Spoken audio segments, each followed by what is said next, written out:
जीवन दुखों का एक सागर है और उस सागर पर हम अपनी नौका को खेकर किनारे लगना चाहते हैं। हम बार बार अपनी नौका को आगे बढ़ाने का प्रयास करते हैं, लेकिन सागर की लहरें हमें आगे बढ़ने ही नहीं देती।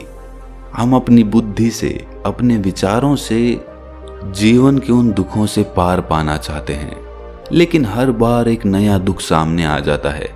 अब ऐसे में सवाल ये उठता है कि क्या कोई ऐसा सूत्र है जिससे उन दुखों से पार पाया जा सके और दुखों के सागर को पार करके हम अपनी नौका दूसरे किनारे पर पहुंचा सकें?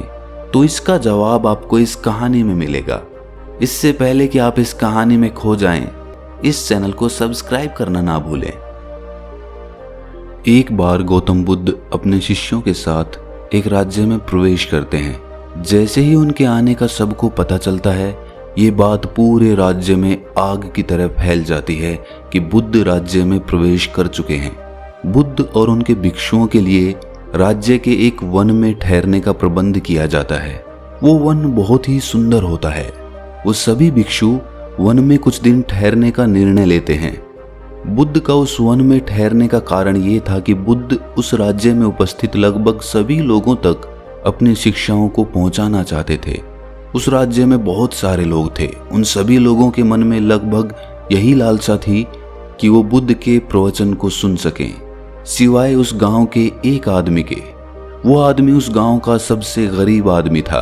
वो उस राज्य के एक छोटे से गांव में रहता था। उसका कोई परिवार भी नहीं था। बुद्ध जिस वन में ठहरे थे, उस वन की दूरी उस गांव से बहुत कम थी, लेकिन फिर भी वो आदमी बुद्ध की उपस्थिति से बिल्कुल अनजान था। वो भीख मांग कर अपना पेट भरता था और अपनी छोटी सी कुटिया में मस्त रहता था।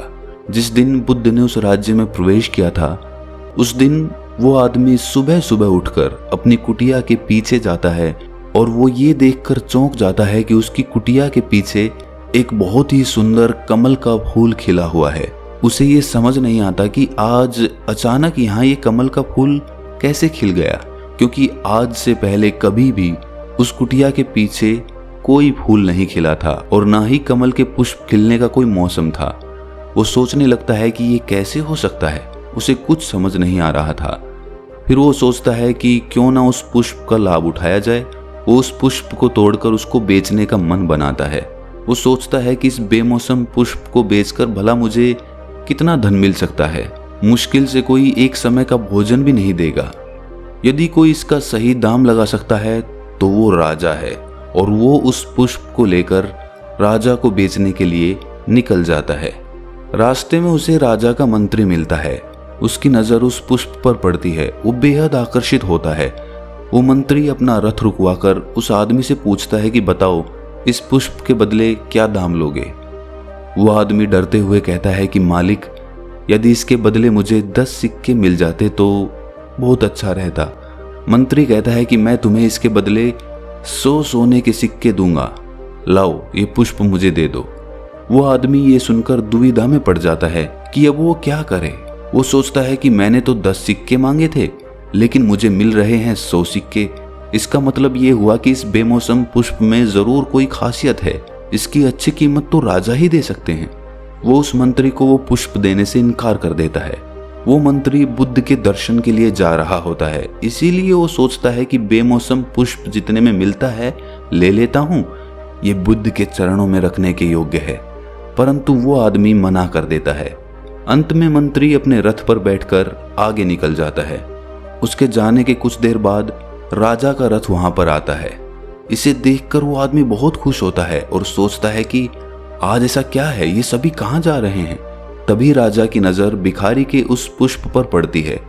राजा रथ रुकवाकर उस भिखारी के पास जाता है और कहता है कि बता, इस पुष्प के बदले क्या लेगा? जो मांगेगा उसका 10 गुना ज्यादा दूंगा। वो भिखारी फिर दुविधा में पड़ जाता है कि यदि 1 लाख सिक्के लूंगा तो 10 लाख मिलेंगे, और यदि 10 लाख मांगा तो 1 करोड़ सोने के सिक्के। वो भिखारी कुछ देर सोचने के बाद कहता है कि महाराज, मैं गरीब आदमी हूं और एक दुविधा में फंस गया हूं। क्या आप मेरे एक प्रश्न का उत्तर देंगे? राजा कहते हैं कि पूछ जो पूछना चाहता है। वो भिखारी कहता है कि आप इस पुष्प को लेकर क्या करेंगे? आप इसकी इतनी कीमत क्यों लगा रहे हैं? कुछ देर पहले आपके मंत्री ने भी इसकी बहुत कीमत लगाई थी। लेकिन इसकी कीमत सुनकर तो मेरा सर ही चकरा गया।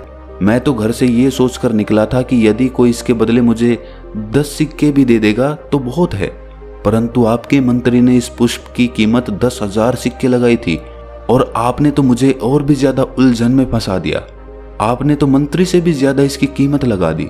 महाराज, मैं जानना चाहता हूँ कि आप इस पुष्प का आखिर क्या करेंगे।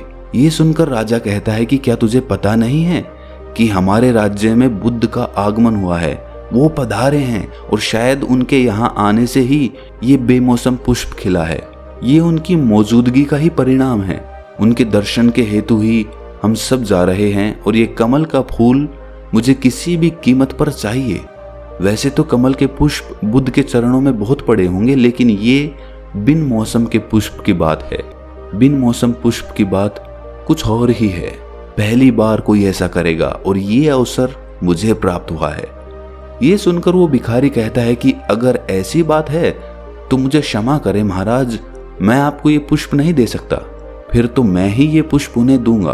अब तक भिखारी परेशान था, परंतु अब राजा परेशान हो गया। राजा सोचता है कि मैं इस भिखारी को इस पुष्प के बदले 10 गुना अधिक कीमत देने को तैयार हूं, लेकिन ये देना ही नहीं चाहता।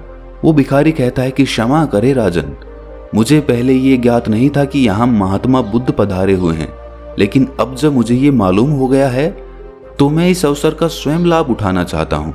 ये पुष्प मैं ही उनके चरणों में चढ़ाऊंगा। यदि आप इस पुष्प के लिए मुझे इतनी कीमत देकर उसे चरणों में डालने जा रहे हैं तो जरूर फिर बुद्ध के चरणों में चढ़ाने में कुछ अलग ही रस होगा, उसी में कुछ आनंद होगा। इसीलिए अब मैं ही उन्हें ये पुष्प समर्पित करूंगा। जीवन में इतने समय मैं गरीब रहा, आगे भी रह लूंगा, मगर ये पुष्प अब मैं ही उन्हें चढ़ाऊंगा। उसके बाद वो भिखारी बुद्ध के पास जाता है और उन्हें वो पुष्प भेंट कर देता है। बुद्ध बड़े ही प्रेम से उस पुष्प को लेते हैं और उस पुष्प को अपने हाथ में लेकर प्रवचन सभा में जाते हैं। उस पुष्प को देखकर सभी भिक्षु चौंक जाते हैं, क्योंकि आज से पहले बुद्ध कभी भी प्रवचन सभा में कोई पुष्प लेकर नहीं आए थे। उसके बाद बुद्ध अपने सभी भिक्षुओं को देखते हैं और उनके सभी भिक्षु बुद्ध को देखते हैं, लेकिन कोई भी भिक्षु उनसे कोई प्रश्न नहीं करता। कुछ समय तक बुद्ध उस पुष्प को देखते हैं और उसके बाद वो अपने सभी भिक्षुओं को वो पुष्प दिखाने लगते हैं। उनके सभी भिक्षु उस पुष्प को बहुत ही ध्यान से देखते हैं। उन सभी भिक्षुओं में उनका एक भिक्षु उस पुष्प को देखकर रोने लगता है। इसके बाद बुद्ध अपने स्थान से उठकर वो पुष्प उस भिक्षु को दे देते हैं।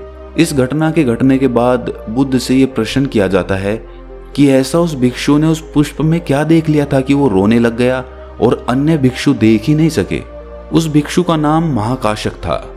बुद्ध उत्तर देते हैं कि महाकाशक ने पुष्प देख लिया था। बुद्ध के उत्तर को सुनकर उनके बाकी भिक्षु चौंक कर कहते हैं कि हे बुद्ध, पुष्प तो हम सभी ने देखा था। बुद्ध कहते हैं कि जब तुमने पुष्प देखा था तो सिर्फ पुष्प ही नहीं, उससे जुड़े विचारों को भी देखा था, परंतु महाकाशक ने जब उस पुष्प को देखा तो पूरे साक्षी भाव के साथ देखा। वहां कोई सुंदर या बदसूरत नहीं था, वहां कोई विचार नहीं था, वहां बस पुष्प था और महाकाशक था। यदि तुम एक छोटे से तिनके को भी पूरे साक्षी भाव से देख सको तो जीवन तत्क्षण रूपांतरित हो जाता है। सिर्फ तुम्हारे देखने मात्र से जीवन बदल सकता है।